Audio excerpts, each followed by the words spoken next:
कृष्ण मन का आसरा, कृष्ण नाम का ध्यान। 27वां अध्याय अब लिखने लगा महान। पार्षदों ने कहा, एक दिन की बात है, विष्णुदास जी ने नित्य कर्म करने के पश्चात भोजन तैयार किया, किंतु कोई छिपकर उसे चुरा ले गया।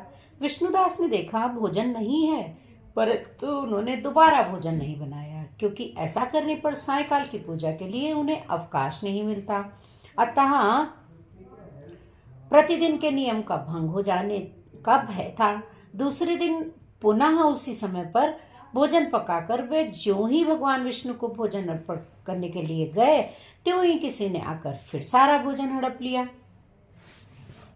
इस प्रकार 7 दिनों तक लगातार कोई उनका भोजन चुरा कर ले जाता था। इससे विष्णुदास को बड़ा विस्मय हुआ। वे मन ही मन इस प्रकार विचार करने लगे, अहो, कौन प्रतिदिन आकर मेरी रसोई चुरा ले जाता है। यदि दोबारा रसोई बनाकर भोजन करता हूँ तो सायंकाल की पूजा छूट जाती है। यदि रसोई बनाकर तुरंत ही भोजन कर लेना उचित हो तो मुझसे यह ना होगा, क्योंकि भगवान विष्णु को सब कुछ अर्पण किए बिना मैं कुछ वैष्णव भोजन नहीं करता। आज उपवास करते मुझे 7 दिन बीत गए। इस प्रकार मैं व्रत में कब तक स्थिर रह सकता हूँ। अच्छा, आज मैं रसोई की भली भांति रक्षा करूंगा। ऐसा निश्चय करके भोजन बनाने के पश्चात वे वहीं छिपकर खड़े हो गए। इतने में ही उन्होंने देखा एक चांडाल आया है, जो रसोई का अन्न हर कर ले जाने के लिए तैयार खड़ा था। भूख के मारे उनका सारा शरीर दुबला हो गया था। मुख पर छींटा छा रही थी। शरीर में हाड़ और चाम के सिवा कुछ शेष नहीं बचा था। उसे देखकर श्रेष्ठ ब्राह्मण विष्णुदास का हृदय करुणा से पिघल गया। उन्होंने भोजन चुराने वाले चांडाल की ओर देखकर कहा, भैया जरा ठहरो ठहरो, क्यों रूखा सूखा खाते हो, ये घी तो ले लो। इस प्रकार कहते हुए विप्रवर विष्णुदास को आते देख बच चांडाल भय के मारे बड़े वेग से भागा।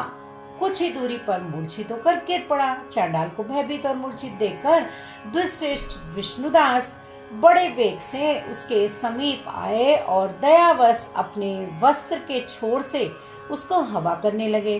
तदंतर जब वह उठकर खड़ा हुआ तब विष्णुदास ने देखा कि वहां चांडाल नहीं है, साक्षात नारायण ही शंख चक्र गदा धारण किए हुए सामने उपस्थित हैं। अपने प्रभु को प्रत्यक्ष देखकर विष्णुदास सात्विक भावों के वशीभूत हो गए। वे स्तुति और नमस्कार करने में भी समर्थ ना हो सके। तब भगवान ने सात्विक व्रत का पालन करने वाले अपने भक्त विष्णुदास को छाती से लगा लिया और उन्हें अपने जैसा रूप देकर उन्हें वैकुंठ धाम को ले गए। उस समय यज्ञ में दीक्षित हुए राजा चोल ने देखा कि विष्णुदास एक श्रेष्ठ विमान पर बैठकर भगवान विष्णु के पास साथ जा रहे हैं। विष्णुदास को वैकुंठ धाम में जाते देख राजा ने शीघ्र ही अपने गुरु महर्षि मृदुल को बुलाया और इस प्रकार कहना प्रारंभ किया, जिसके साथ स्पर्धा करके मैंने इस यज्ञ दान और कर्म का अनुष्ठान किया है, वह ब्राह्मण आज भगवान विष्णु का रूप धारण करके मुझसे पहले ही वैकुंठ धाम को जा रहा है। मैंने इस वैष्णो धाम में भांति भांति दीक्षित होकर अग्नि में हवन किया और दान आदि के द्वारा ब्राह्मणों का मनोरथ पूर्ण किया, तथापि अभी तक भगवान विष्णु मुझ पर प्रसन्न नहीं हुए। और इस विष्णुदास को देखो, केवल भक्ति के ही कारण श्रीहरि ने प्रत्यक्ष दर्शन दिए हैं। अतः जान पड़ता है कि भगवान विष्णु केवल दान और यज्ञों से प्रसन्न नहीं होते, उन प्रभु का दर्शन कराने में भक्ति ही प्रधान कारण है। दोनों पार्षदों ने कहा। इस प्रकार कहकर राजा ने अपने भांजे को राज सिंहासन पर अभिषिक्त कर दिया। वे बचपन से ही यज्ञ की दीक्षा लेकर उसी में संलग्न रहते थे, इसलिए उन्हें कोई पुत्र नहीं हुआ था। यही कारण है कि उस देश में अब तक भांजे ही राज्य के उत्तराधिकारी होते हैं। भांजे को राज्य देकर राजा यज्ञशाला में गए और यज्ञ कुंड के सामने खड़े होकर भगवान विष्णु को संबोधित करते हुए 3 बार उच्च स्वर में निम्नांकित वचन बोले, भगवान विष्णु, आप मुझे मन, वाणी, शरीर और क्रिया द्वारा होने वाली अविचल भक्ति प्रदान कीजिए। इस प्रकार कहकर वे सबके देखते देखते अग्निकुंड में कूद गए। बस उसी क्षण भक्तवत्सल भगवान विष्णु अग्निकुंड में प्रकट हो गए। उन्होंने राजा को छाती से लगा लिया, एक श्रेष्ठ विमान में बिठाया और उन्हें अपने साथ वैकुंठ धाम को ले गए। नारद जी बोले, हे राजन, जो विष्णु दास थे वे तो पुण्यशील नाम से प्रसिद्ध भगवान के पार्षद हुए, और जो राजा चोल थे उनका नाम सुशील हुआ। इन दोनों को अपने ही समान रूप देकर भगवान लक्ष्मीपति ने अपना द्वारपाल बना लिया। इस प्रकार कार्तिक महात्म्य अध्याय 27 पूरा हुआ। बोलो विष्णु भगवान की। पढ़े सुने जो प्रेम से वह हो जाए शुद्ध स्वरूप। यह 28वां अध्याय कार्तिक कथा अनु। तो आइए अब जानते हैं 28वें दिन की कथा क्या है। धर्मदत्त ने पूछा, मैंने सुना है कि जय और विजय श्री भगवान विष्णु के द्वारपाल हैं। उन्होंने पूर्व जन्म में ऐसा कौन सा पुण्य किया है जिससे वे भगवान के समान रूप धारण करके वैकुंठ धाम के द्वारपाल हुए। दोनों पार्षदों ने कहा कि ब्राह्मण पूर्व काल में तृणबिंदु की कन्या देवहूति के गर्भ में महर्षि कदर्म की दृष्टि मात्र से 2 पुत्र उत्पन्न हुए। उनमें से बड़े का नाम जय और छोटे का नाम विजय हुआ। पीछे उसी देवहूति के गर्भ से योग धर्म के जानने वाले भगवान कपिल उत्पन्न हुए। जय और विजय सदा भगवान की भक्ति में तत्पर रहते थे। वे नित्य अष्टाक्षर मंत्र का जाप और वैष्णव व्रतों का पालन करते थे। एक समय राजा मरुत ने उन दोनों को अपने यज्ञ में बुलाया। वहां जय ब्रह्मा बनाए गए और विजय आचार्य। उन्होंने यज्ञ की संपूर्ण विधि पूर्ण की। यज्ञ के अंत में अवभृत स्थान के पश्चात राजा मरुत ने उन दोनों को बहुत धन दिया। धन देकर दोनों भाई अपने आश्रम पर गए। वहां उस धन का विभाग करते समय दोनों में परस्पर लव टॉट पैदा हो गई। जय ने कहा, इस धन को बराबर बराबर बांट लिया जाए। विजय का कहना था कि नहीं, जिसको जो धन मिला है वह उसी के साथ रहे। तब जय ने क्रोध में आकर लोभी विजय को शाप दे दिया, तुम ग्रहण करके देते नहीं हो, इसलिए यह ग्राह और मगरमच्छ हो जाओ।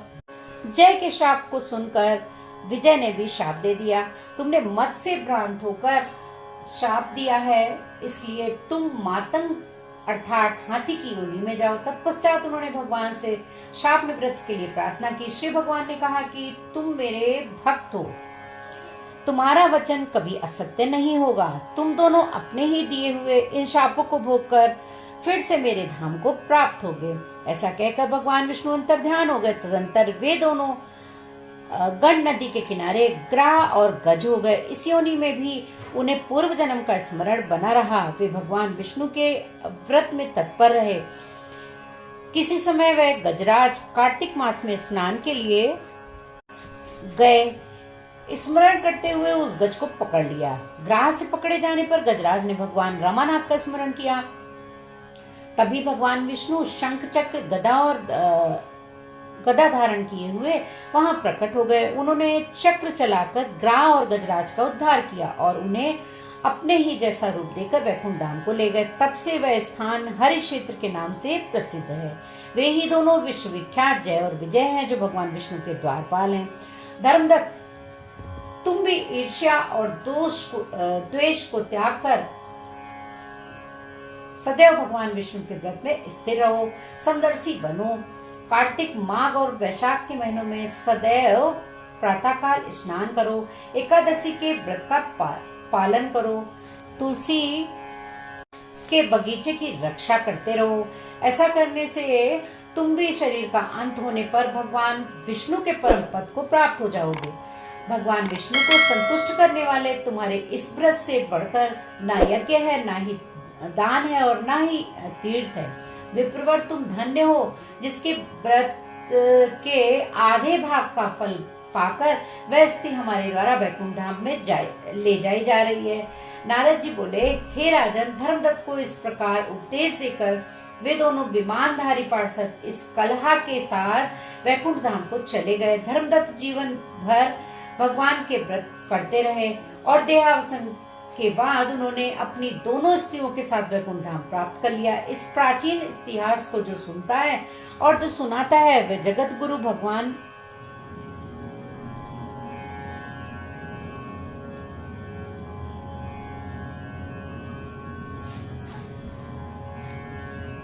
की कृपा से उनका सानिध्य प्राप्त कराने वाली उत्तम गति को प्राप्त करता है। इस प्रकार गजेंद्र और ग्राह मुक्ति की कथा अध्याय 28 पूरा हुआ।